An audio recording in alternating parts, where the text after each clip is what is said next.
Welcome, in front of me is a HUAWEI MatePad 11.5, and today I will show you how you can capture a screenshot on this device.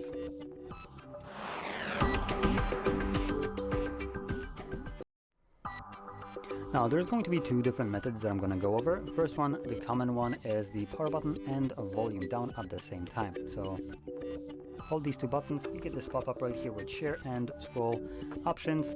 It captures whatever is visible right now on the screen, the entire screen. Now this is limited if you have some kind of content that is protected.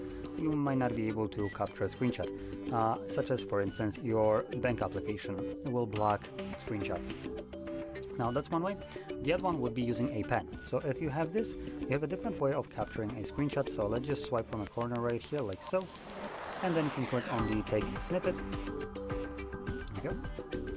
And what you can do now is just kind of circle whatever you want.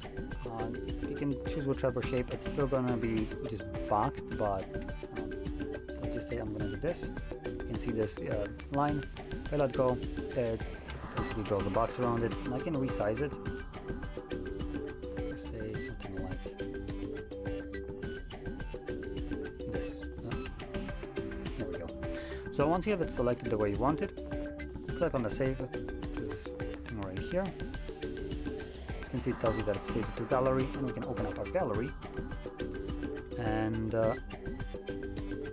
normally you would be located in your Photos tab, which will show up with the snippet. Or you can also navigate to your albums and screenshots, as it is a screenshot, and you can see it right here. So there we go. Those are the two different ways you can capture a screenshot on this device. Now if you found this very helpful, don't forget to hit like, subscribe, and thanks for watching.